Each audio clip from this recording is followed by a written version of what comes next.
Buenos días, mis queridos hermanos. Gracias le damos a Dios por sus bondades, por su misericordia. Quiero decirles que el tema del hermano Néstor fue un tema maravilloso. ¿Cuántos lo creen así? Amén. Una exposición magistral, una exposición bien detallada, bien escueta en cuanto a la persona del Espíritu Santo. Tristemente, como bien dice la palabra de Dios, estamos en una guerra espiritual. Y una de las cosas muy importantes que el enemigo está tratando es de que nosotros nos apartemos de la verdad, de los hitos fundamentales, de los pilares fundamentales. Y realmente es triste cuando vemos que hay hermanos que no cuestionamos su sinceridad, pero que por su poco estudio tratan de presentar cosas como si fuesen verdades, que no son verdad. Que a pesar de que buscan en la palabra de Dios o las presentan con la palabra de Dios, muchas veces estos textos que nosotros buscamos, que nosotros apoyamos, son textos que realmente no están bien, digamos, interpretados para hacer una buena exégesis, de tal manera de que no traigamos confusión al pueblo de Dios. Tristemente hoy en día hay mucha confusión en cuanto a diferentes temas de la Biblia. En estos momentos, antes de empezar la exposición de esta tarde, vamos todos aquellos que puedan a inclinar el rostro. Yo desde aquí me voy a arrodillar para pedir la bendición del Señor. Querido Padre que estás en los cielos, Señor, te pedimos que tu presencia una vez más esté aquí en medio nuestro. Te pedimos, Señor, que tú estés aquí bendiciéndonos y que por medio de tu Santo Espíritu podamos ser esclarecidos en esta gran verdad que hoy vamos a estudiar en cuanto al Espíritu Santo. Tú sabes, Padre, que hay mucha confusión. Sabes que Satanás está buscando la manera de desviar a tu pueblo, Señor. Pero sabemos que tú tienes un fiel remanente que en estos últimos tiempos, por medio de tu palabra, probará las grandes verdades que tú nos has dado, Señor. Quédate con nosotros y te pedimos, Señor, que tú nos guíes, que tú nos abres el entendimiento y que nos ayude a entender este importante tema del Espíritu Santo. Ya que te lo imploramos en el nombre de Jesús. Amén. Amén. Amén. La presentación mía en esta tarde se llama El Espíritu Santo, un ataque a la Trinidad. Hay hermanos que dicen que la Trinidad es falsa. Hay hermanos que dicen que la Trinidad fue un invento de la Iglesia Católica en el Concilio de Nicea del 325. Pero hay evidencias, muchísimas evidencias, que mucho antes del Concilio de Nicea, en el 325, ya los padres de la Iglesia de los primeros siglos, ya ellos creían en la Trinidad. Hay muchos hermanos que creen que el concepto de un Dios manifestado en tres personas, eso es algo falso. Y aquí yo quiero presentar una cita de la sierva de Dios que leyó el hermano Néstor por la mañana, y aquí se las estoy presentando. Señales de los tiempos, 25 de mayo de 1894, que dice: antes que ocurran los acontecimientos finales de la obra de la apostasía, habrá una gran confusión en lo que concierne a la fe. ¿Qué es lo que va a haber? Una pequeña confusión, dice ella. No, dice una gran confusión. Dice, no habrá conceptos claros y definidos con respecto al misterio de la divinidad. Dice, una verdad tras otra se irá corrompiendo. ¿Por qué una verdad tras otra se irá corrompiendo? Porque las grandes verdades de la palabra de Dios son eslabones que se unen unas con otras, y cuando usted falla en un eslabón, ya los siguientes eslabones de verdades ya empiezan a sufrir una mutación, empiezan a sufrir errores, porque si usted no tiene un claro concepto en una verdad, cuando usted pase a la siguiente verdad, ya va a ir arrastrando con errores ya, mis queridos hermanos. Por eso es que es muy importante que nosotros tengamos conceptos claros y definidos, no solamente con respecto al misterio de la divinidad, sino también con todas las verdades que el Señor nos ha revelado a través de su santa palabra. Es muy importante, mis queridos hermanos. Y una de las cosas que hoy los antitrinitarios plantean, que dicho sea de paso, las personas que hoy están en contra de la Trinidad son personas que están arrastrando conceptos arrianos. Ahora, cuando decimos conceptos arrianos, nos damos cuenta que en el siglo II existió un obispo llamado Arrio, que era obispo de Alejandría, que él estaba en contra de la deidad de Cristo y al mismo tiempo estaba en contra de la deidad del Espíritu Santo. Arrio tenía grandes problemas teológicos. Y entonces esos grandes problemas teológicos en el segundo siglo de nuestra era, vemos que hasta el sol de hoy muchísimas personas siguen arrastrando los conceptos de Arrio. Problemas con la deidad. Y el primer problema que hay con la deidad, de acuerdo a los antitrinitarios, es que ellos plantean que hubo un tiempo en la eternidad cuando Cristo no existió. Otro segundo concepto que ellos plantean es que Cristo recibió la deidad del Padre y por lo tanto era inferior a Él. O sea, Cristo es un Dios, pero un Dios inferior, cuya deidad la recibió del Padre. Y el tercer concepto es que el Espíritu Santo no es la tercera persona de la deidad, sino es el poder o influencia de Dios y de Cristo. De Dios y de Cristo. Ahora, cuando nosotros vamos a la palabra de Dios, vamos a ir a Mateo capítulo 3, versículos 16 y 17.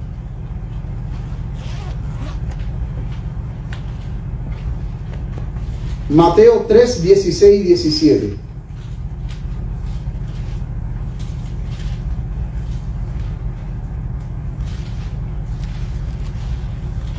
En Mateo 3, 16 y 17 vemos ahí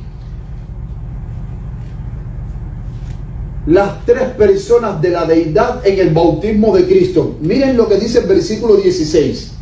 Y Jesús, después que fue bautizado, subió luego del agua, y he aquí los cielos le fueron abiertos, y vio al Espíritu de Dios que descendía como paloma y venía sobre él. Y he aquí una voz del cielo que decía: este es mi Hijo amado, en quien tengo contentamiento. Entonces, en el bautismo de Cristo, ¿quiénes estaban presentes ahí?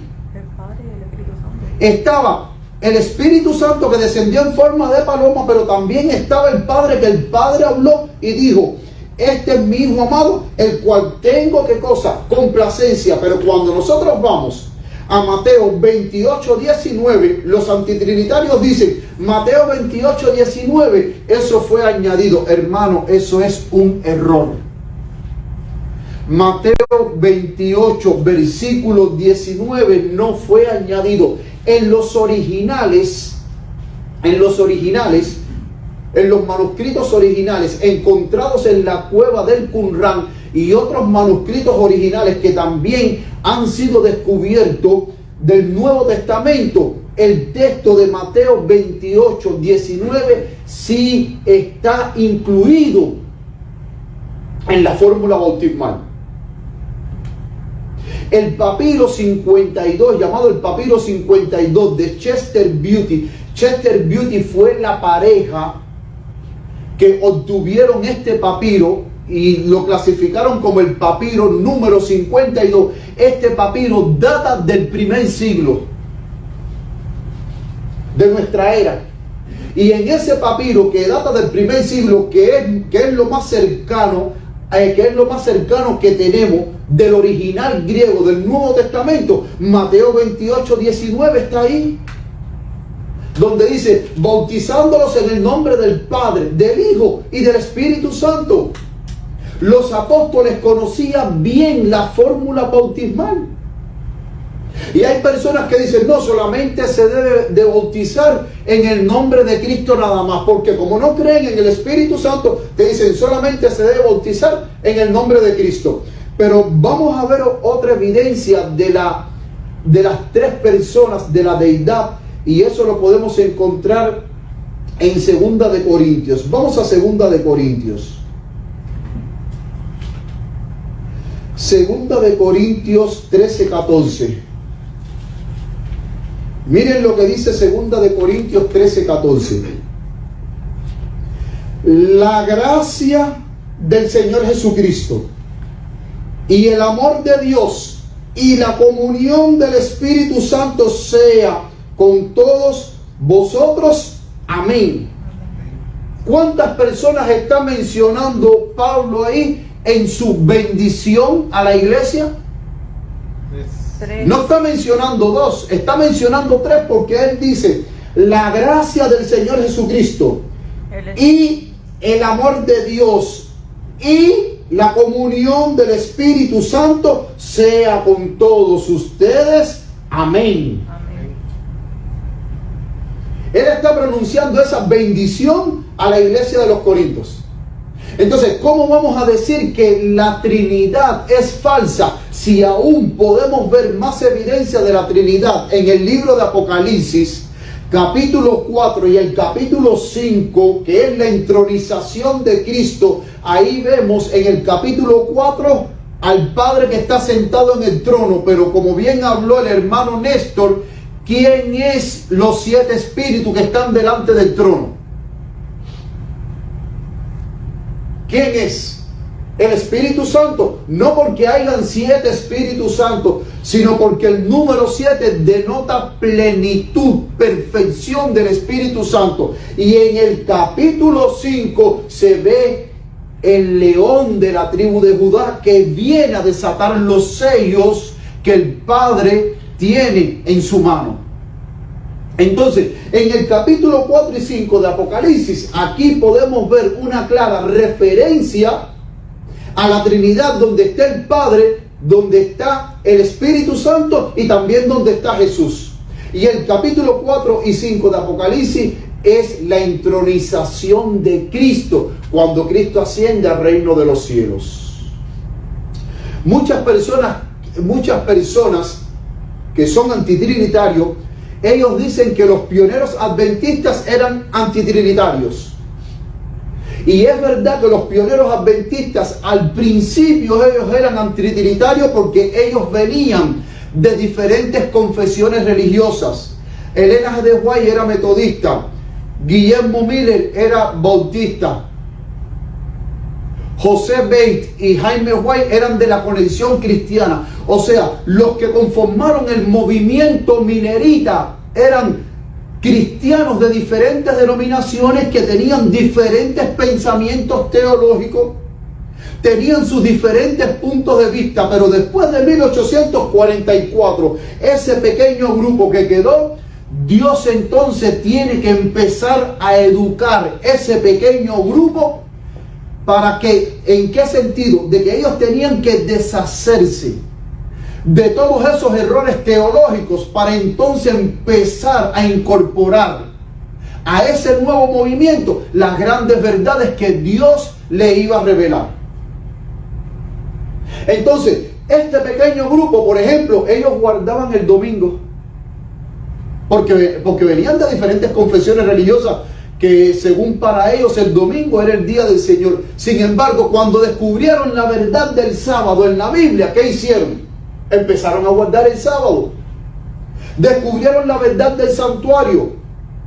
Después descubrieron la verdad de la no inmortalidad del alma, donde ellos se dieron cuenta que la persona que muere se queda ahí en el Seol, que no se va para el cielo si es buena, o si es mala se va para el infierno.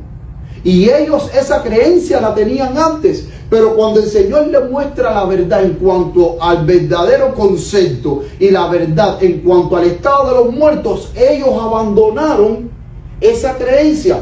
Entonces, en los pioneros adventistas nosotros vemos de que paulatinamente ellos empezaron a conocer la verdad tal cual es en la palabra de Dios. Y la verdad no la descubrieron en un día. Pasaron años para descubrir la verdad. Pasaron años.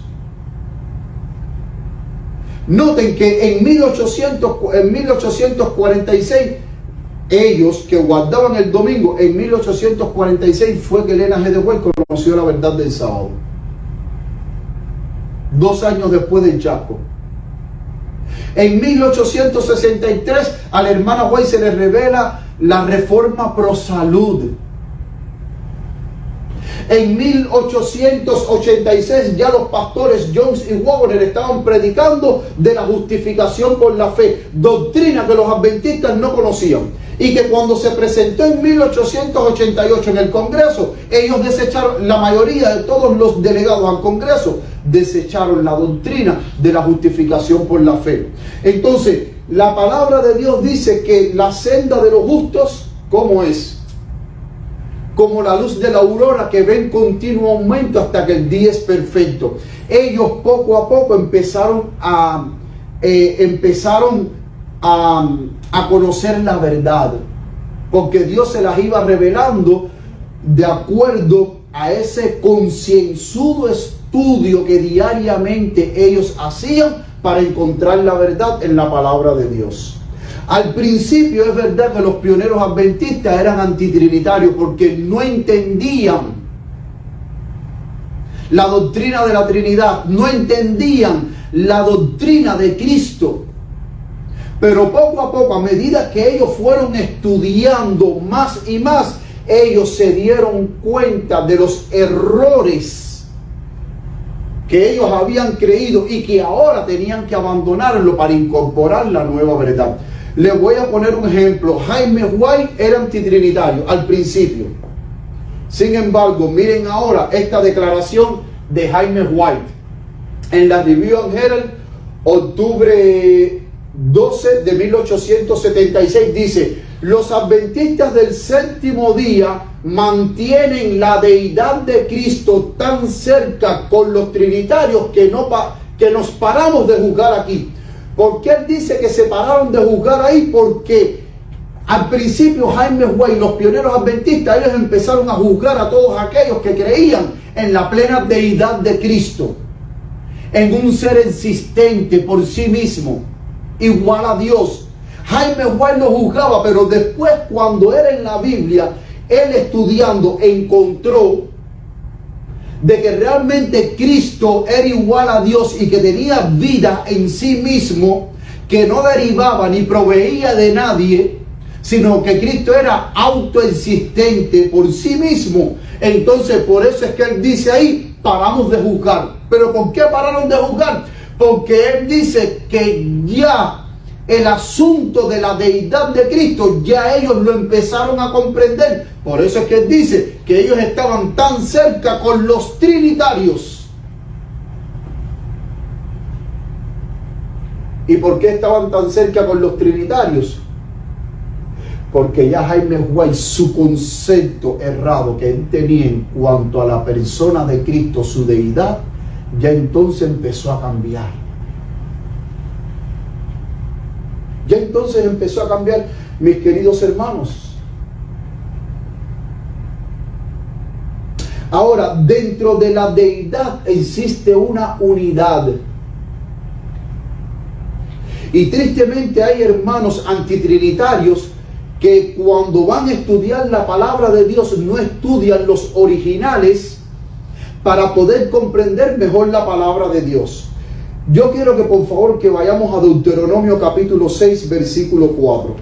Deuteronomio 6, capítulo 4. Capítulo 6, versículo 4, perdón. Deuteronomio capítulo 6, versículo 4 es conocido como la Shema. Es la Shema. ¿Alguien puede leerlo por favor si lo tiene? Oye Israel, Jehová nuestro Dios, Jehová uno es. Oye pues, oh Israel. Este es un texto muy favorito que les gusta usar mucho a los antitrinitarios para decir: ¿Se dan cuenta de que Dios es uno solo?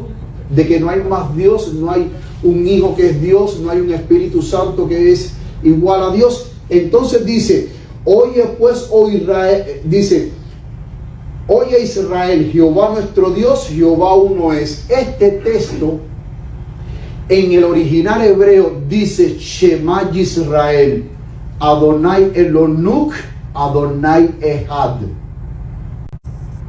Y es interesante que esta palabra que dice Jehová uno es, en hebreo es la palabra Ehad. Pero la palabra Ehad denota uno, no en forma numérica para describir de que es uno solo, sino que la palabra Ehad denota uno, pero en unidad. Por ejemplo, cuando Jesucristo dijo, yo y el Padre, uno somos.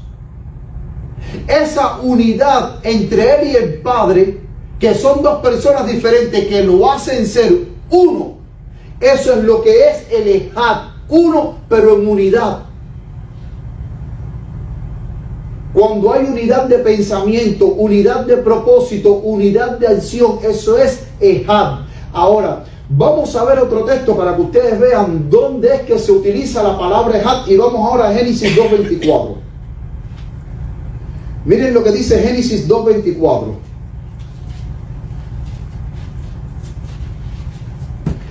Génesis 2:24 dice, ¿alguien puede leerlo? Por tanto, dejará al hombre a su padre y a su madre, y se unirá a su mujer, y serán una sola carne.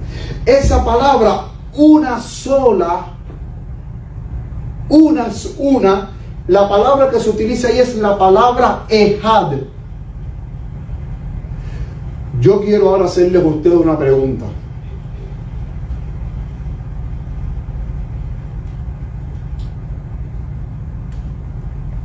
Entre un hombre y una mujer, ¿pueden ser una sola carne? Claro que sí, porque la palabra de Dios lo dice. Pero son una sola carne cuando están unidos. No cuando la mujer va para allá y cuando el hombre va para acá. Eso no es una sola carne. Y entonces es interesante que la palabra que se utiliza ahí, una sola carne, en hebreo, la expresión que se utiliza es Basar Ehad. Basar es carne y Ehad una sola. No está hablando de uno en forma numérica, de que los dos se van a unir y se va a formar un híbrido ahí, de que el cuerpo de la mujer va a estar dentro del cuerpo del hombre. No. Es que es unidad de pensamiento, de acción, de propósito. Entonces, cuando vamos a Deuteronomio 6:4, cuando dice, oye Israel, Jehová nuestro Dios, Jehová uno es, ahí los judíos lo que están destacando es la pluralidad de Dios en la unidad. ¿Qué dije? Pluralidad de Dios en la unidad. Pero vamos a ver otro texto más interesante.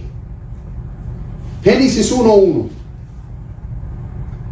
Eso es un texto que todo el mundo lo conocemos, mis queridos hermanos. Génesis 1:1. ¿Qué dice Génesis 1:1? En el principio creó Dios los cielos y la tierra. Amén. En el principio creó Dios los cielos y la tierra. Cuando nosotros vamos al original hebreo, porque recordemos, mis queridos hermanos, que para nosotros poder hacer exégesis, para nosotros poder hacer una buena interpretación de la palabra, nosotros tenemos que ir al original que fue escrito para poder comprender mejor la intención del autor, de lo que realmente quiso decir. Recordemos que cuando nosotros traducimos de un idioma a otro se pierde mucho.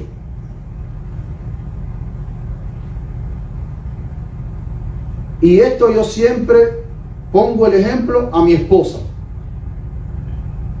Si ustedes calificaran el español de mi esposa, ¿cómo ustedes lo calificarían? Perfecto. Y mi esposa sabe leer el español perfectamente. Pero cuando yo le doy a mi esposa una cita de la hermana White en español, como su primer idioma es inglés, porque ella nació en este país y su primer idioma es inglés y su segundo idioma es el español, mi esposa me dice, dame la cita en inglés que yo la voy a entender mejor en inglés. Y ella la lee en español y ella la entiende en español y dice, bueno, eso es lo que dice ahí en español. Pero cuando ella va y lee las citas de la hermana White en inglés, dice, no, espérate, aquí ya cambió un poquitico el sentido.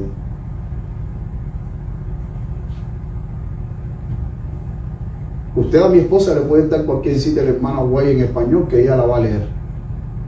Pero para entenderla, ella necesita leerla en inglés, porque va a entender mejor a Elena G. de White en inglés que en español. Porque hay muchas cosas que se escriben en inglés que cuando se traducen en español no es lo mismo. Y yo mismo lo he comprobado. Bien diferente. Es diferente. Así mismo sucede con la palabra de Dios. Entonces, cuando vamos a Génesis 1:1, dice, en el principio creó Dios el cielo y la tierra. Esa palabra, esa construcción de esa oración está en singular, ¿no es así? Porque dice, en el principio creó Dios los cielos y la tierra. En el principio creó Dios el cielo y la tierra. Está en singular. Pero es interesante que cuando usted va al idioma hebreo, la palabra que se utiliza para Dios es Elohim. Y la palabra Elohim es Dios, pero en plural. Pero se pone más interesante que en el idioma hebreo la palabra, la oración está en singular, pero la palabra Dios está en plural. ¿Cómo ustedes entienden eso?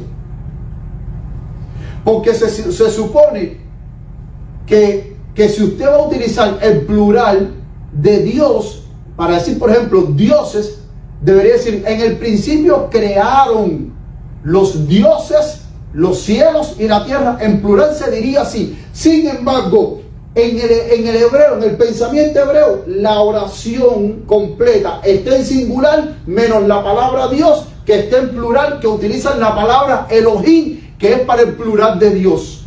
¿Y saben por qué está la palabra, la oración, en singular? Y la palabra de Dios, que es Elohim, está en plural porque se está destacando la unidad de Dios, la pluralidad de Dios, la pluralidad de Dios en su unidad. Por eso es que el resto de la oración está en singular. ¿Por qué está en singular y no en plural?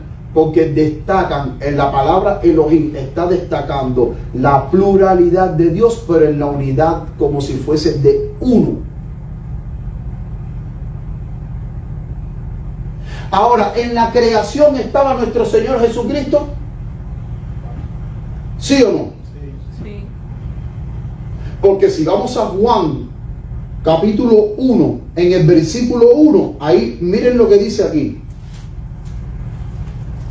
San Juan 1. En el principio era la palabra, y la palabra era con Dios, y la palabra era Dios. Este era en el principio con Dios. Todas las cosas por Él fueron hechas, y sin Él nada de lo que ha sido hecho fue hecho. Y dice el versículo 14, y la palabra fue hecha carne y habitó entre nosotros, y vimos su gloria, gloria como del unigénito del Padre, lleno de gracia y de verdad. La pregunta es, ¿Jesucristo estaba en la creación? Sí. ¿Por qué Jesucristo estaba en la creación? Porque cuando yo estudio Génesis 1:1 y veo de que Dios está en plural y se utiliza el plural para Dios, que es Elohim, me estoy dando cuenta que no solamente estaba el Padre, sino que también estaba el Hijo. Pero el versículo 2 me dice que la tierra estaba desordenada y vacía y que el Espíritu de Dios se movía sobre la faz de las aguas. Entonces aquí vemos la deidad, los tres poderes del cielo en la creación. Ahí mismo está. Ahí mismo está, mis queridos hermanos. Y hay muchas personas que dicen, que entienden que Jesús era un Dios inferior, porque en el Nuevo Testamento vemos conceptos como que Jesús dice, el Padre es mayor que yo no puedo hacer nada si no es por mi Padre. Vemos que desde el plano humano Jesús estaba completamente subordinado al Padre, porque Jesús vino a darnos ejemplo. Jesús no podía hacer por nada mismo, porque el mismo Jesús dijo, ejemplo os he dado para que como yo he hecho, ustedes hagan. Entonces, desde el plano humano, Él nos estaba dando ejemplos de cómo nosotros podemos llegar a tener esa perfecta unidad con el Padre y depender del Padre para vivir una vida victoriosa en Cristo Jesús. Amén. Una vida victoriosa en Cristo Jesús. Pero hay algo interesante. Hay personas que dicen, no, pero es que en el Nuevo Testamento a Jesús, escuchen bien, en el Nuevo Testamento se llama Jesús Hijo de Dios. Y si es Hijo de Dios, pues entonces fue engendrado por Dios. Hermano, Hijo de Dios es el título que se le daba a Jesús. Primeramente, denotaba su relación con su Padre, pero al mismo tiempo denotaba su carácter divino con el Padre, porque Jesús, siendo humano, Él era 100% Dios, pero también era 100% divino. Ahora, es interesante que en el Nuevo Testamento, y escuchen bien ahora, porque ahora esto se pone interesante, es interesante, mi hermano Joseph, que en el Nuevo Testamento a Jesús se le llamaba el Hijo de Dios. La pregunta es, ¿y por qué en el Antiguo Testamento a Jesús nunca se le llamó Hijo de Dios?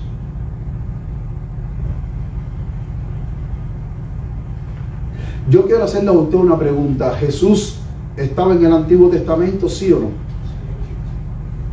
Vamos a ver algunos versículos y miren qué interesante se pone esto. Miren, vamos a ver Génesis 18 del 1 al 3. Vamos a ver Génesis 18 del 1 al 3. Génesis 18 del 1 al 3 dice la palabra de Dios. Y le apareció Jehová en el valle de Manré. Mi pregunta es, dice que se le apareció Jehová, pero ¿quién fue el que se le apareció a Abraham? ¿El padre o el hijo?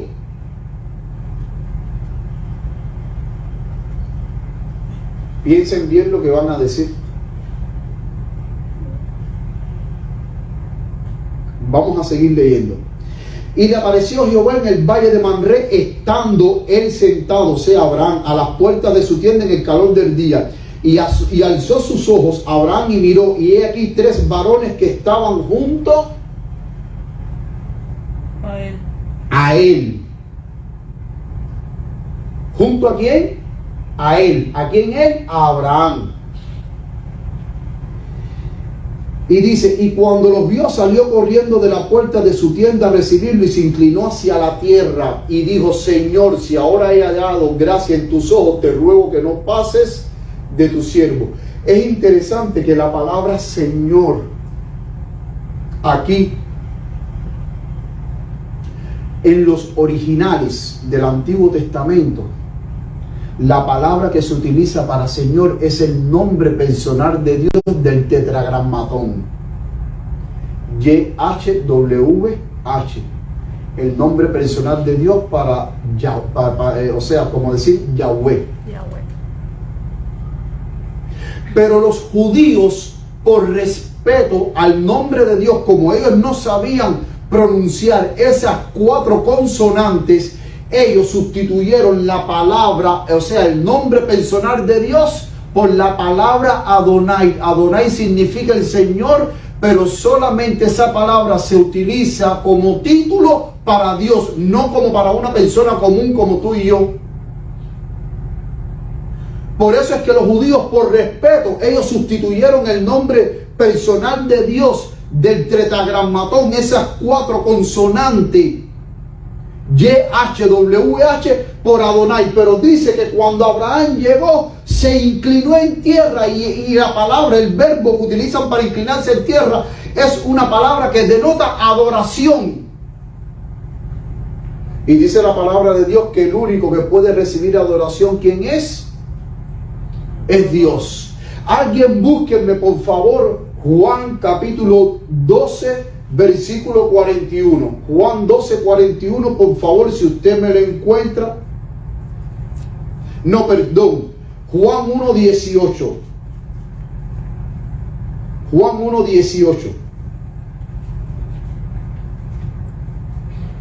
Dice, a Dios nadie le envió jamás, el unigénito Hijo, que está en el seno del Padre, Él le ha dado a conocer.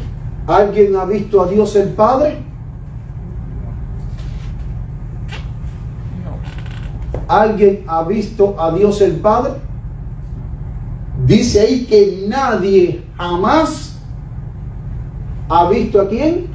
A Dios el Padre. A Dios el Padre. Entonces, ¿quién es ese Yahweh que se paró frente a Abraham y que Abraham se arrodilló? Señor Jesús. El Señor Jesús. Entonces, cuando Abraham va y se postra delante de Cristo, ¿por qué Abraham no lo llamó oh Hijo del Altísimo? ¿O por qué Cristo no se presentó como yo soy el Hijo de Dios? ¿Es que acaso ahí él no era hijo de Dios? Es interesante que aquí Jesús se presenta como Dios.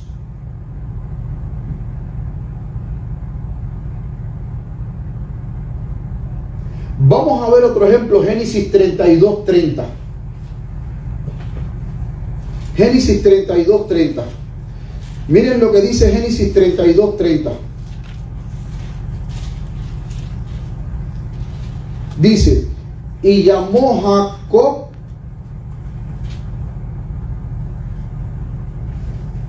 Perdón, vamos a leer desde el versículo 26 para entender mejor la trama. Aquí vemos de que Jacob está luchando con el ángel y dice, y dijo, déjame que raye el alba. A partir del versículo 26 estoy leyendo. Y él dijo, no te dejaré si no me bendices. Y él le dijo, ¿cuál es tu nombre? Y él respondió, Jacob. Y él dijo, no se dirá más tu nombre Jacob, sino Israel, porque como príncipe has luchado con Dios y con los hombres has vencido. Entonces Jacob le preguntó y dijo, declárame ahora tu nombre. Y él respondió, ¿por qué preguntas por mi nombre? Y lo bendijo allí mismo. Pero dice el versículo 30, y llamó Jacob el nombre de aquel lugar Peniel, porque dijo, vi a Dios cara a cara y fue librada mi alma. ¿Con quién Jacob estaba luchando?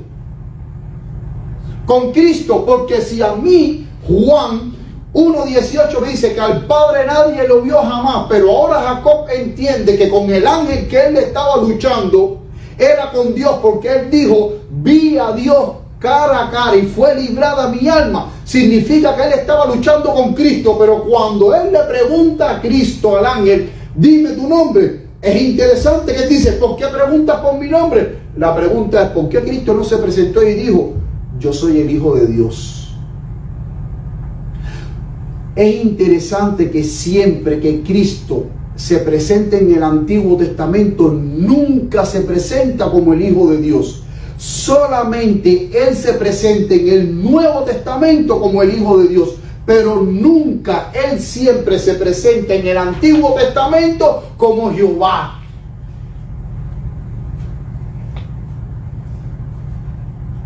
¿Y saben por qué yo sé que ese es Cristo? Porque cuando Jacob dice en el versículo 30, vi a Dios cara a cara y fue librada mi alma, recordemos que cuando Moisés le dice a Dios, enséñame tu gloria, Dios le dice, vas a ver mi rostro, o sea, vas a ver mis lomos, vas a ver mi espalda, pero mi cara no verá, porque no puedes ver mi cara y seguir viviendo. O sea, nadie que vea el rostro de Dios puede seguir viviendo. Sin embargo, aquí ahora Jacob entendió que él estaba luchando con Dios, porque él dice, vi a Dios. ¿Y cómo fue que él lo vio? Dice, vi a Dios cara a cara y fue librada mi alma. Entonces, Cristo en el Nuevo Testamento se presenta como el Hijo de Dios, porque como humano Él se subordinó al Padre y era Hijo de Dios. Pero en el plano divino Él era igual a Dios, Él no era Hijo de Dios. Porque si hubiera sido Hijo de Dios, en el Antiguo Testamento Él se hubiera presentado como Hijo de Dios. Y Él nunca se presenta como Hijo de Dios. Se presenta como el gran yo soy, el gran Jehová de los ejércitos. Vamos a ver otro ejemplo. Isaías.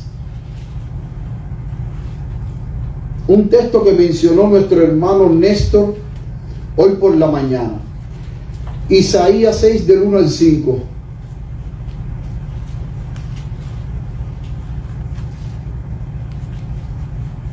Miren lo que dice Isaías 6. En el año que murió el rey Usías, vi yo al Señor sentado sobre un trono alto y sublime, y el borde de su vestidura llenaba el templo. ¿A quién vio Dios? ¿A quién vio Isaías sentado en el trono? Señor. Al Señor.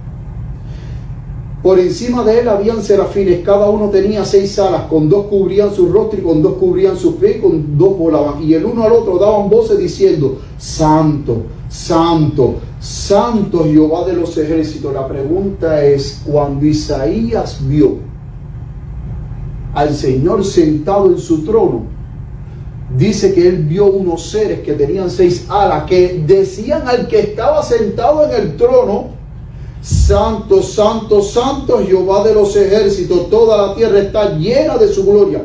Y los quiciales de las puertas se estremecieron con la voz del que clamaba, y la casa se llenó de humo. Y entonces dije, ay de mí que soy muerto, porque siendo hombre inmundo de labios y habitando en medio del pueblo que tiene labios inmundos, han visto mis ojos. Noten bien, ¿a quién vieron? Al rey. ¿Y qué dice? Jehová de los ejércitos. Entonces, si Jesucristo dijo que a Dios nadie nunca lo vio, y el mismo Padre, Dios, le dijo a Moisés, nadie puede ver mi rostro y morir. Entonces, ¿a quién fue que Isaías vio sentado en el trono? Porque dice, yo vi al Señor sentado en el trono, y él dijo, yo vi.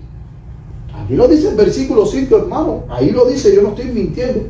Dice, han visto mis ojos al Rey, Jehová de los ejércitos. Hermanos, porque Cristo y Dios son uno, hermanos. Hay una expresión que el hermano Néstor usó por la mañana, que él dijo, economía de función. En la economía de función, escuchen bien, para que el hombre pudiera entender el plan de la salvación, en esa economía de función está el Padre. Se designó al Padre, se designó al Hijo y se designó al Espíritu Santo. Cada uno de ellos tiene su función, pero esto no significa que la función que hace el Hijo no la puede ser el Espíritu Santo, y que la función que hace el Espíritu Santo no la puede ser el Padre. El problema es que cada uno tiene su función, para que de esa manera el hombre pudiera entender un poco mejor cómo funciona la deidad en el plan de la salvación del hombre. Y es por eso que en el Nuevo Testamento, mis queridos hermanos, en el Nuevo Testamento vemos de que se designa a Cristo con el título Hijo de Dios. Se designa con el título de Hijo de Dios. Pero en el Nuevo Testamento a Jesucristo no se le designa con el título Hijo de Dios. ¿Por qué? Porque vuelvo y repito, en el plan de la salvación, en la economía de función, cuando Cristo vino, Cristo adoptó el título de Hijo de Dios desde el plano humano, cuando Él estuvo aquí en la tierra. Pero en el plano divino, ante Él venir a esta tierra, o sea, tomar una forma humana, carne humana, y venir a esta tierra a vivir como humano, Él vivía en el cielo con el Padre con plena igualdad. Y él, siendo un ser divino con plena igualdad con el Padre, por eso es que en el Antiguo Testamento a Jesucristo nunca se le llama Hijo de Dios, porque como divino él no es hijo engendrado, él es Dios igual que nuestro Padre Celestial. Y noten, si es el Hijo de Dios, el cual Isaías vio, que si usted va a Juan 12:41, ahí mismo Juan 12:41 lo confirma, de que la gloria que vio Isaías fue la gloria del Hijo de Dios, Jesucristo. Juan 12:41, ¿alguien lo puede leer, por favor?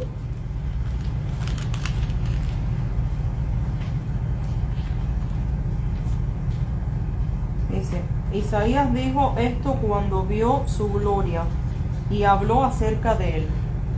Entonces, Juan cuando menciona a Isaías, ¿a quién se está refiriendo Isaías? Al Hijo de Dios, porque si no, Juan no lo mencionara. Entonces, ese Jehová de los ejércitos, ¿quién era? Cristo. ¿Y por qué Isaías no dijo, ay de mí, que mis ojos vieron al Hijo de Dios? Hermano, porque en ninguna parte del Antiguo Testamento a Jesucristo se le llamaba Hijo de Dios. Mientras que Él estaba en el plano divino, como un ser divino, antes de venir a esta tierra, Él no era Hijo de Dios. Pero una vez que se pone en marcha el plan de la salvación, ¿en qué sentido? En que Cristo vino a este mundo en el momento señalado por Dios. Dice que venido el cumplimiento del tiempo, Dios envió a su Hijo. Entonces ahí ya vemos Jesucristo en forma humana entre nosotros, pero subordinándose al Padre, porque Él dejó a un lado su gloria, su poder y su todo, y dependió del Padre para darnos ejemplo a nosotros. Para darnos ejemplo a nosotros. Miren mira aquí, yo quiero que ustedes vean aquí, por favor. El proyector está un poco más alto, por eso es que no se ve así, porque, disculpen, está un poco alto, si mi esposa lo pudiera arreglar. Estas son declaraciones de Elena G. de White en cuanto a la deidad de Cristo. La hermana White entendió la función de Cristo. La hermana White lo entendió. Y noten, si la hermana White lo entendió, que miren lo que dice aquí en las declaraciones de Elena G. de White en cuanto a la deidad de Cristo. Como los pioneros eran antitrinitarios, la hermana White empieza a entender mejor la función de la deidad de Cristo. Dice, en 1850 Elena G. de White, igual que otros de los pioneros, como vimos, sostuvo que el Padre y el Hijo son seres personales con forma concreta. ¿Qué son el Padre y el Hijo? Seres personales. Y eso está en Primeros Escritos, páginas 54 y 55. Miren ahora la evolución de pensamiento. Eso fue en 1850. En 1869 Elena G. de White sostuvo que Cristo y el Padre son iguales, y eso ella lo plasmó en Testimonios, tomo 2, página 200. Entonces, el Padre y Cristo, ¿qué son? Iguales. Eso lo dijo en el 69. En 1872 ella sostuvo que Cristo no es un ser creado, y eso ella lo escribió en la revista Review and Herald del 17 de diciembre de 1872. Ya en 1872 la hermana White destruyó la idea de los pioneros de decir, no digan más de que Cristo es un ser creado. Cristo no es un ser creado. Review and Herald, 17 de diciembre de 1872.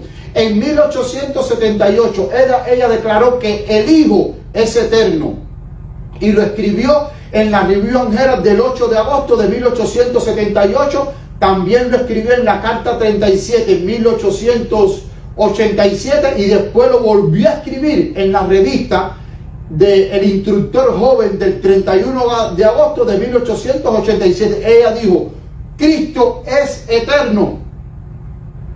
Entonces, ¿cómo los antitrinitarios que dicen no, porque los pioneros eran antitrinitarios? ¿Cómo entonces esas personas que son antitrinitarios han pasado por alto todas estas citas de Elena G. de White? ¿Se dan cuenta que es una manipulación lo que hay? Que los antitrinitarios, para sostener sus ideas antitrinitarias y decir, los pioneros nunca fueron trinitarios. No, ellos lo hacen para manipularte, para engañarte.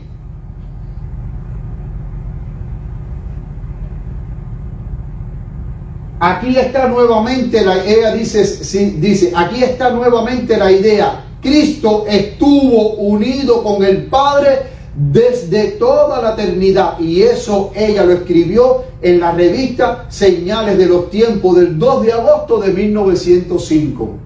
En 1887 Elena G. de White expresó nuevamente que el Padre y Cristo preexistieron desde la eternidad, y eso está en el Deseado de toda la gente, página 11.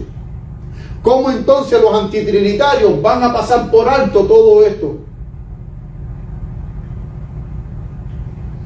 Dice, en el mismo año de 1888, Elena G. de White volvió a repetir categóricamente que Cristo es uno con el Padre eterno, uno en naturaleza, carácter y propósito. Eso está en el Conflicto de los Siglos, página 547. Era uno en autoridad y poder con el Padre, en el mismo libro del Conflicto de los Siglos, pero ahora en la página 549. Y reafirmó además que Cristo era una persona distinta al Padre, pero una con Él, o sea, con el Padre. Y ella lo escribió en la Review and Herald del 5 de abril del año 1905. Entonces, mis queridos hermanos, ¿dónde está el problema?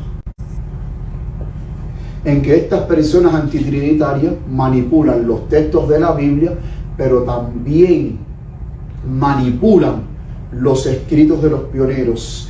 Miren lo que dijo Elena G. de White en 1890. Elena G. de White declaró que el Hijo tiene existencia propia, que su deidad no deriva del Padre. Patriarcas y Profetas, página 15. Entonces, cuando yo veo todas estas citas, yo me doy cuenta que los antitrinitarios son personas que no son estudiosos serios, que son personas mentirosas.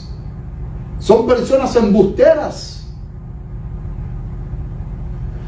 En el deseo de toda la gente, ella sigue. En el deseo de toda la gente, ella sigue esta misma línea de pensamiento, al decir, en Cristo hay vida original, no prestada ni derivada de otra. Página 489. Saben, mis queridos hermanos, sabe mi hermano Yunser, esta cita donde dice que en Cristo hay vida igual, original, no prestada ni derivada de otro. Sabe que cuando ella escribió el deseo de toda la gente, hubo un pionero adventista que viajó hasta su casa a revisar los manuscritos originales para saber si realmente la hermana White había escrito eso con su puño y letra. Porque él decía que en esta corriente antitrinitaria, donde ya se estaba pasando de un pensamiento antitrinitario a un pensamiento trinitario, él no podía creer de que la hermana White había escrito esa cita en el deseo de toda la gente. ¿Y saben quién fue ese pionero? Miren quién fue. M.L. Andreasen, en el libro La Doctrina de la Trinidad en la Denominación Adventista del Séptimo Día, página 20, él dice: recuerdo cuán asombrado estábamos cuando fue publicado por primera vez el Deseado de todas las gentes, porque contenía algunas cosas que creíamos eran increíbles, entre otras cosas la doctrina de la Trinidad, la cual no era generalmente aceptada por los adventistas de entonces. Y en 1909 Andreasen viajó hasta California, donde estaba Elena G. de White, y le pidió a la profeta de Dios, por favor, ver el manuscrito original para saber si ella había escrito esas citas trinitarias en el libro El Deseado de toda la gente. Por eso es que él, en este libro, Andreasen dice, estábamos perplejos, estábamos asombrados. ¿Cómo Elena G. de White va a tener pensamientos trinitarios? Hermano, no lo estoy diciendo yo, lo está diciendo un testigo ocular, Andreasen. En 1909 él viajó hasta California a revisar los manuscritos de la hermana White, porque él no quería creer lo que él había leído en el libro, El deseado de toda la gente.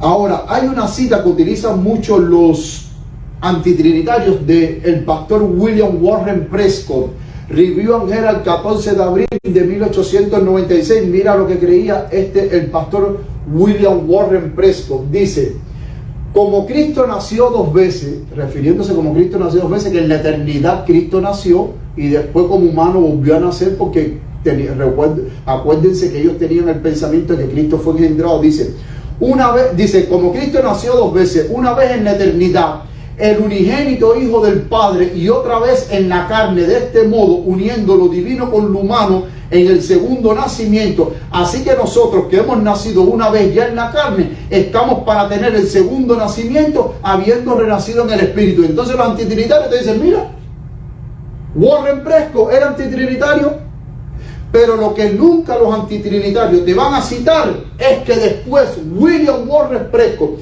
en la conferencia bíblica que se celebró el 6 de julio de 1919, miren lo que dice ahora William Warren Prescott: yo estaba en el mismo lugar que el hermano Daniels, Arthur Daniels. Recuerden que él era antitrinitario y ellos estaban en el mismo terreno de que ellos creían y planteaban de que Cristo era un ser creado. Y dice: yo estaba en el mismo lugar que el hermano Daniels y había enseñado las mismas cosas, que Cristo era el principio de la obra creadora de Dios, que hablar de la tercera persona de la deidad o Trinidad era herética por autoridad, y sin hacer mi propio pensar o estudio, yo supongo que estaba en lo correcto, pero encontré algo diferente. O sea, ya para 1919, que él creía de que Cristo era un ser creado y que la doctrina de la Trinidad era herética, él pensaba que era lo correcto, pero ya para esa época él empezó a pensar diferente, porque cuando estudió un poco más, y que él después lo reconoce, que hubo textos en la Biblia que él pasó por alto, al igual que los demás pioneros que eran antitrinitarios, él se dio cuenta que entonces lo cuán equivocado que él estaba, y él empezó a cambiar entonces su concepto. Pero esto nunca los antitrinitarios te lo van a citar. Ellos te van a citar los textos que a ellos les convienen. Vamos a ver declaraciones en la Biblia de la Trinidad y deidad y personalidad del Espíritu Santo. El hermano Néstor por la mañana habló del Espíritu Santo. Yo le voy a pasar por un poquitico por arriba, no voy a ahondar mucho. Miren, la unidad del Dios triuno. Aquí vemos las características, al lado vemos al Padre, al Hijo y al Espíritu Santo. Vamos a ver que las tres personas de la deidad tienen las mismas características. Número uno, es Dios. El Padre es Dios, Isaías 40:28. El Hijo es Dios, Romanos 9:5. Y el Espíritu Santo es Dios, Hechos 5:3-4. Cuando Pedro le dice, en el caso de Ananías y Zafira, le dijo: ¿por qué tentó el diablo tu corazón? Dice: tú no le has mentido a los hombres, tú le has mentido a Dios. Pero es interesante que en ese texto él vincula con sinónimo al Espíritu Santo con Dios. Vamos a buscar un momentico el texto de Hechos 5:3-4. Miren lo que dice Hechos 5:3-4. Y dijo Pedro a Ananías: ¿por qué ha llenado Satanás tu corazón para que mintieses al Espíritu Santo? Hermano, ¿ustedes creen que si el Espíritu Santo fuese una fuerza activa se le puede mentir? Dice: para que mintieses al Espíritu Santo y te quedases con parte del precio de la heredad, reteniéndola, no se te quedaba a ti, y vendida no estaba en tu poder. ¿Por qué pusiste esto en tu corazón? No has mentido a los hombres sino a Dios. O sea, mentirle al Espíritu Santo es mentirle a Dios. Entonces Pedro pone al Espíritu Santo con la igualdad de Dios. Es lo mismo. Por eso es que el Espíritu Santo dice que es Dios. El Padre, segunda característica, es eterno. El Padre es eterno, Deuteronomio 33:27. El Hijo es eterno, Isaías 9:6. Y el Espíritu Santo es eterno, Hebreos 9:14. Tercera característica, el Padre es creador, Isaías 42:5, el Hijo es creador, Juan 1:3, y el Espíritu Santo es creador, y lo vemos en Génesis 1:2, Job 33:4 y Salmo 104:30. El Espíritu Santo en esos textos es creador también. Característica número 4, el Padre es omnisciente, Proverbios 15:3. El Hijo es omnisciente, Mateo 9:4. Y el Espíritu Santo también es omnisciente, 1 Corintios 2, del 10 al 11. Quinta característica, el Padre es omnipotente, Génesis 28:3. El Hijo es omnipotente, Mateo 28:18. Y el Espíritu Santo es omnipotente, Salmo 139. Es santo, el Padre es santo, Isaías 6:3. El Hijo es santo, Hechos 3:14, y el Espíritu Santo es santo, Efesios 4:30, porque se le llama el Espíritu Santo. Conoce el futuro, el Padre conoce el futuro, Isaías 46:10, el Hijo, Juan 13:19, y el Espíritu Santo, Hechos 1:16. Mis queridos hermanos, ¿ustedes creen que los ángeles tienen la capacidad de conocer el futuro? No. Solamente esa cualidad de conocer el futuro la tiene Dios. Y si usted busca el texto de Efesios 4:30, el Espíritu Santo conoce el futuro. Se dan cuenta cómo las tres personas de la deidad, del Dios triuno, los tres, tanto el Padre como el Hijo como el Espíritu Santo, los tres comparten las mismas características.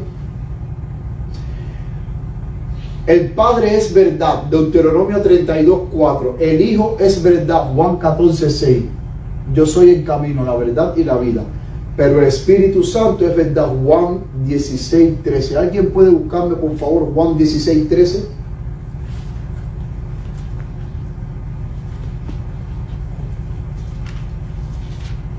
Juan 16:13. ¿Qué dice? Dice, pero cuando venga el Espíritu de verdad. Cuando venga el Espíritu, ¿qué? De verdad. ¿Qué sigue diciendo? Él os guiará a toda la verdad, porque no hablará por su propia cuenta, sino que hablará todo lo que oyere y os hará saber las cosas que habrán de venir. Hermano, y hay más características. Estas fueron nada más 8 características que puse, pero hay más características donde los tres miembros de la deidad comparten las mismas características. Las mismas características que tiene el Padre es las mismas características que tiene el Hijo y es las mismas características que tiene el Espíritu Santo. Son las mismas. Pero ahora vamos a ir un momentico a los atributos personales del Espíritu Santo. Es maestro, Juan 14:26 y 1 Corintios 2:13. El Espíritu Santo también habla, Hechos 8:29 y Hebreos 3:7. Si el Espíritu Santo fuese una esencia o fuese un viento o una fuerza activa, no puede hablar. ¿Quiénes son los únicos que tienen la capacidad de hablar? Las personas. ¿Los animales hablan? No, son las personas. Entonces el Espíritu Santo es una persona. Enseña, Juan 14:26. Escoge y comisiona, Hechos 20:28. El Espíritu Santo se le puede mentir, Hechos 5:3. Se le puede blasfemar, Mateo 12:31. Tiene sentimientos, Efesios 4:30. Tiene voluntad y determinación, 1 Corintios 12:1 y Romanos 8:27. Se le puede ultrajar, Hebreos 10:29. Sigue diciendo la lista. Se le trata con el pronombre personal él. Es interesante que cuando yo fui a Juan 16:14, cuando dice el Espíritu Santo, esa palabra él, cuando usted va al griego, es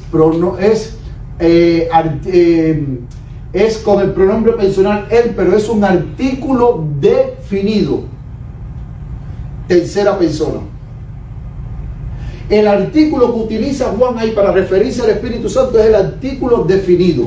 Si el Espíritu Santo, el artículo definido es él o la, tercera persona. Ese es el artículo definido. El artículo indefinido es una o un. Pero el artículo indefinido se utiliza para cosas. Un púlpito, eso es una cosa. Un púlpito, una Biblia, un micrófono, un televisor. Esos son artículos indefinidos para referirse a cosas.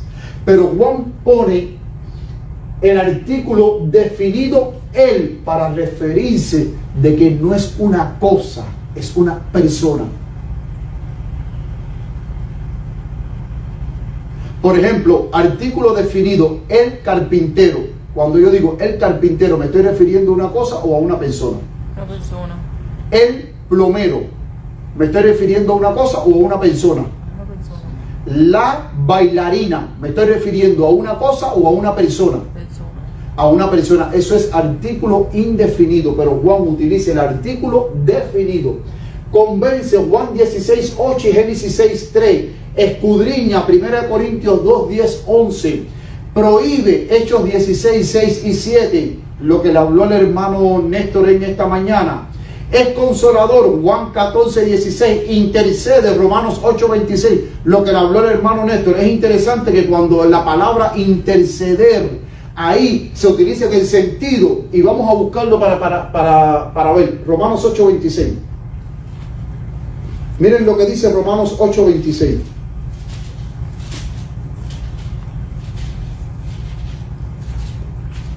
Romanos 8:26 dice: y de la misma manera también el Espíritu nos ayuda en nuestra debilidad, pues que hemos de pedir como conviene. O sea, en el sentido él está hablando de orar, o sea, que pues que hemos de pedir, en el sentido cuando le oramos a Dios como conviene, no lo sabemos, pero el Espíritu mismo intercede por nosotros con gemidos indecibles. La palabra interceder en el original griego da la idea de orar.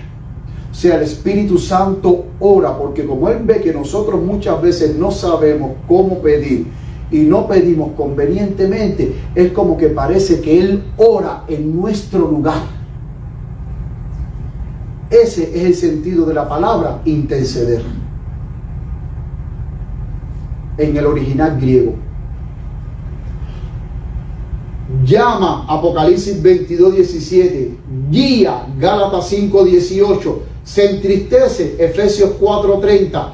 Puede ser tentado, Hechos 5, 9. Hechos 5, 9. Miren lo que dice Hechos 5, 9.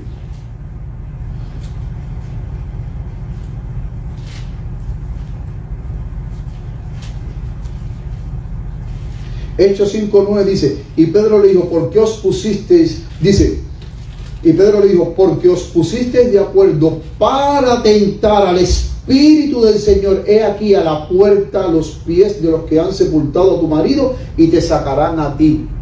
Hermano, si el Espíritu Santo fuese una fuerza activa, un viento, una cosa, ¿puede ser tentado? Sin embargo, aquí Pedro dice que al Espíritu Santo se le puede tentar.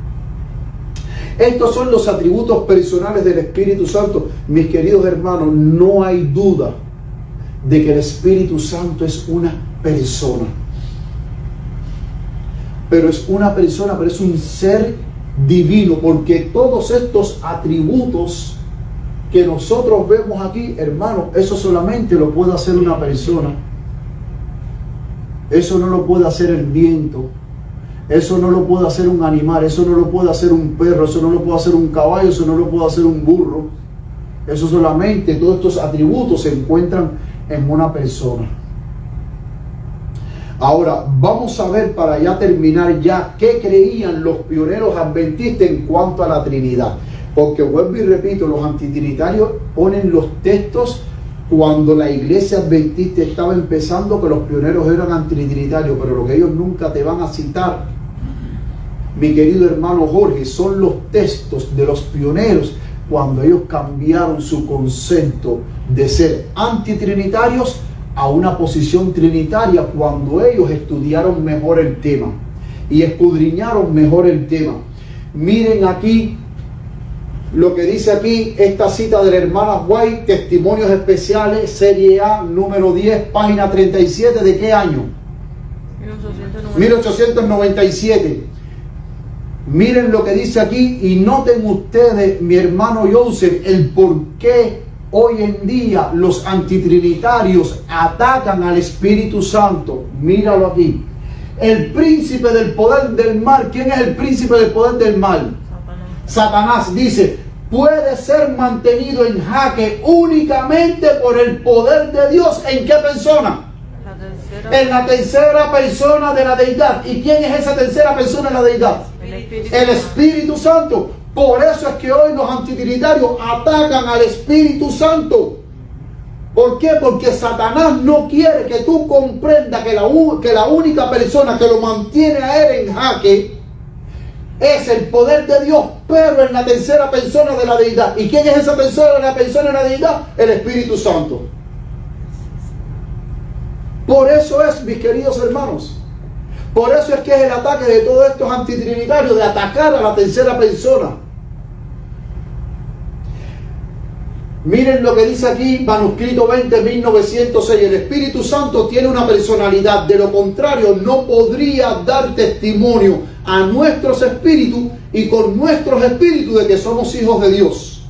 Debe ser una persona divina, además, porque en caso contrario no podría escudriñar los secretos que están ocultos en la mente de Dios. Pregunto, ¿el ángel Gabriel puede saber lo que hay en la mente de Dios? ¿Un ángel común puede saber lo que hay en la mente de Dios? No. Entonces el Espíritu Santo tiene que ser un ser divino para saber qué es lo que piensa Dios.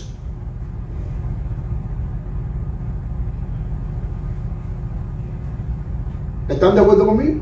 Amén. Porque ¿quién de los hombres sabe las cosas del hombre, sino el espíritu del hombre que esté en él? Así tampoco nadie conoció las cosas de Dios, sino el Espíritu de Dios. Sino el Espíritu de Dios. Miren esta otra cita del pionero Stephen Nelson Haskell, aquí en este libro de Bible Training School, 1 de diciembre de 1910, página 13.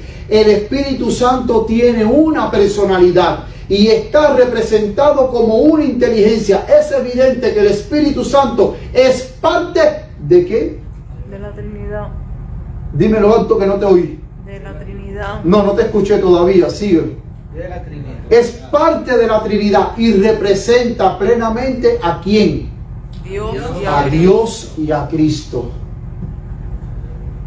Manuscrito 45, 1904, página 18. Todas las capacidades humanas deben ser de ahora en adelante poderes consagrados para servir a Dios. En la representación ¿de quién? Del Padre, del Hijo y del Espíritu Santo. De quien dependen todo el cielo está representado. De quien dependen. Todo el cielo está representado por estos tres en relación de pacto con la nueva vida. Amén. Perdón que me equivoqué aquí en poner la palabra espíritu, la puse mal por el Espíritu Santo. Dice, de quién dependen todo el cielo está representado por estos tres en relación de pacto con la nueva vida. Alonso Trevier Jones, Review and Herald, enero 10 de 1899. Hermano, lo que yo tengo de cita de los pioneros es que si yo me pongo a poner toda la cita que yo tengo de los pioneros, no terminamos ni mañana.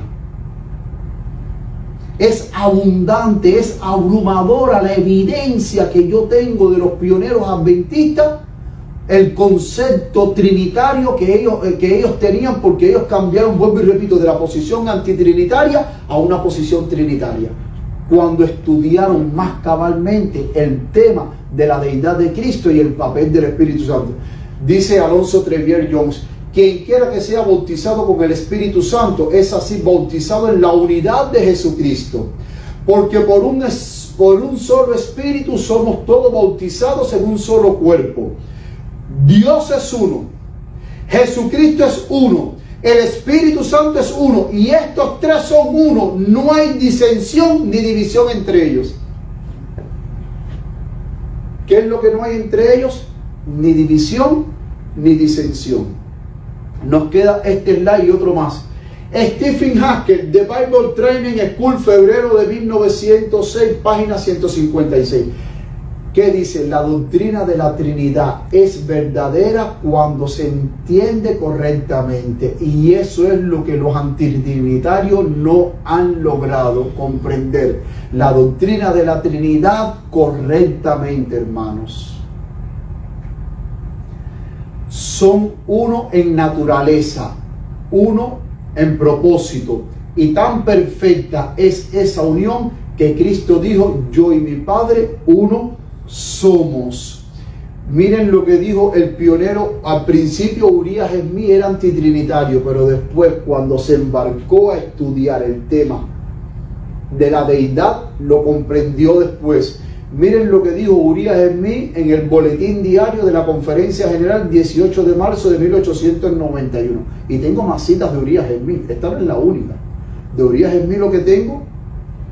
Pero bueno, voy a preparar otra presentación de la Trinidad y vamos a poner otras citas que yo no he puesto aquí. Dice: es esa emanación divina y misteriosa a través de la cual llevan a cabo su gran e infinito trabajo. Se llama el Espíritu Eterno. Es un Espíritu que es omnisciente y omnipresente. ¿Qué es el Espíritu? Omnisciente y omnipresente. Comparte cualidades igual que Dios. Y hay otra cita donde Urias Smith pone al Espíritu Santo como una persona. Mis queridos hermanos, el tema de la Trinidad es un tema completamente profundo, pero es un tema que hay que estudiarlo a profundidad, porque hay muchos hermanos que tuercen textos. Y antes de terminar, yo quiero presentarle un texto que hubo un hermano que torció para decir de que Cristo era engendrado, y por favor búsquenlo en Proverbios 8:23. Proverbios 8:23. Hay un dicho que dice que un texto sin su contexto es un pretexto. Proverbios 8:23. Este hermano utiliza Proverbios 8:23 y 24. Fuerza estos dos textos para decir de que Cristo fue un ser creado. Miren: Jehová me poseía en el principio de su camino, ya de antiguo antes de sus obras. Desde la eternidad tuve el principado, desde el principio antes de la tierra. Antes de los abismos fui engendrada, antes que fuesen las fuentes de las muchas aguas. Y dice el verso 25: antes que los montes fuesen fundados, antes de los collados, era yo engendrada.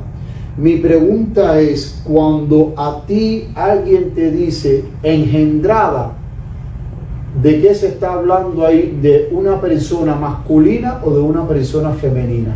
Femenina. Es femenina. Pero cuando tú lees el capítulo 8 entero, noten que el capítulo 8, versículo 1 y 2 dice: ¿no clama la sabiduría y da su voz la inteligencia? Está en las alturas. ¿Dónde es que está la inteligencia y la sabiduría? Dice: está en las alturas, junto al camino, a las encrucijadas de las veredas.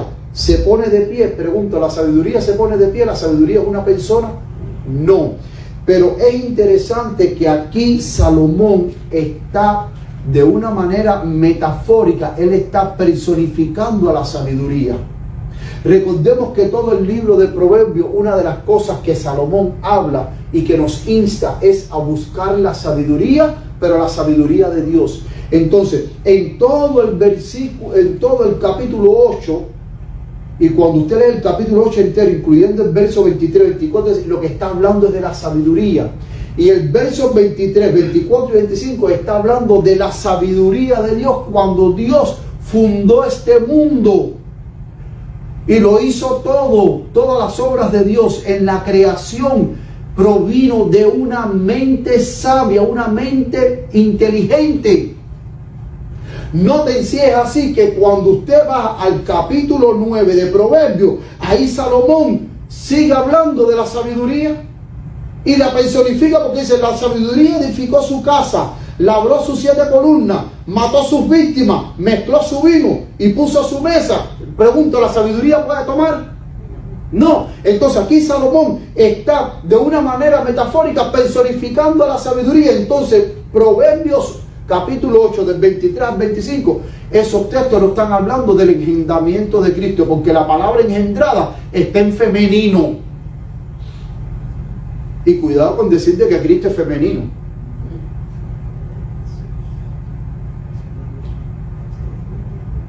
Porque la palabra de Dios pone a Cristo como el Hijo de Dios, no como la hija de Dios. Entonces, este hermano tomó esos textos y dijo, aquí Jesucristo, ven en estos textos, Él fue engendrado, esto me vine a dar cuenta ahora, porque yo antes no me di cuenta. Hermano, usted no sabe nada de teología, usted está embancado. Hermano, tenemos que tener cuidado con estos charlatanes que están queriendo ser maestros del pueblo de Israel y que están queriendo confundir al pueblo, hablando de que Cristo fue un ser creado, de que es un Dios menor, de que es un Dios inferior y que el Espíritu... Tenemos que tener mucho cuidado para no ser confundidos. Tenemos que tener mucho cuidado. Y recuerdo que este hermano, en esa disertación, él dijo, hermano, no permita que el pastor siga explicándote la Biblia por ti. No, estudia la Biblia por ti mismo, porque si tú estudias la Biblia por ti mismo, la vas a comprender. La Biblia se hizo para todos. Hermano, es verdad que la Biblia se hizo para que todo el mundo la leyera, pero no todo el mundo puede comprender ni entender la Biblia. Y no todo el mundo puede explicar textos de la Biblia, porque cuando vamos al libro de Corintios, dentro de los dones del Espíritu Santo dice, a unos dio sabiduría. No dice que a todos nos ha dado sabiduría. Dice, a otros dio conocimiento. No dice que todos vamos a tener conocimiento. Y dice, y a unos puso como maestro.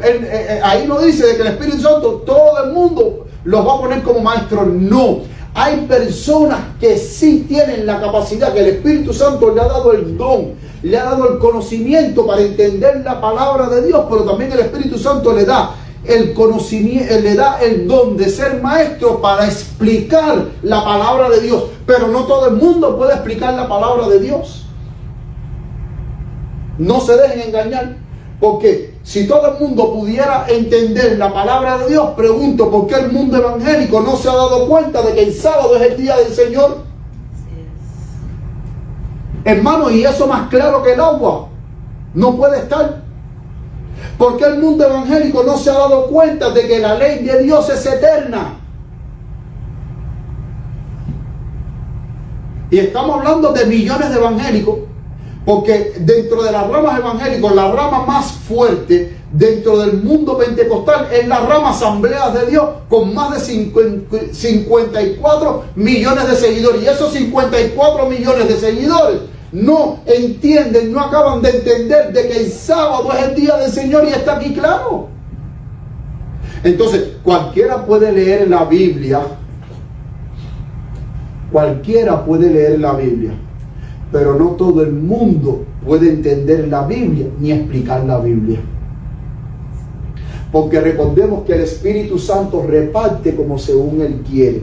Y noten que el texto dice, a unos les dio sabiduría, a otros les dio conocimiento, a otros los puso como maestros. Pero no todos somos maestros. No todos tenemos el conocimiento para entender la palabra de Dios. Mis queridos hermanos, que el Señor les bendiga, que el Señor les guarde y que cada día nosotros podamos seguir escudriñando más la palabra de Dios. Espero que este tema en cuanto a la deidad del Espíritu Santo y de Cristo haya podido ser entendido. Tengo muchísimas más evidencias. Voy a preparar otro tema en cuanto a la Trinidad y vamos a ver más evidencias de los pioneros adventistas de cómo ellos sí llegaron a entender el tema de la Trinidad. Cómo ellos lo llegaron a entender a cabalidad. ¿Por qué? Porque la verdad es progresiva. Y ellos fueron progresando en la verdad a medida que estudiaban concienzudamente seriamente. Que el Señor les bendiga, mis queridos hermanos, que el Señor les guarde. Y ahora vamos a terminar con unas palabras de oración, todos puestos de pie. Yo desde aquí me voy a arrodillar para orarle al Señor. Bendito Padre que estás en los cielos, te pedimos que tú cada día nos bendiga y nos ayude, Padre querido, a poder entender el tema, Señor, de la deidad. Tú sabes que este tema está bajo ataque por falsos maestros que están pretendiendo engañar al pueblo, Señor. Ayúdanos a defender la verdad con tu palabra, porque tu palabra es la verdad, Señor. Gracias por estar aquí con nosotros. Gracias por bendecirnos, Señor. Gracias por tu amor y por tu fidelidad para con cada uno de nosotros. Amén. Síguenos acompañando en lo que queda de este sábado de tarde, Señor. Ya que te lo imploramos en el nombre de Cristo Jesús. Amén. Amén. Mis queridos hermanos, que el Señor les bendiga y les guarde hoy y siempre.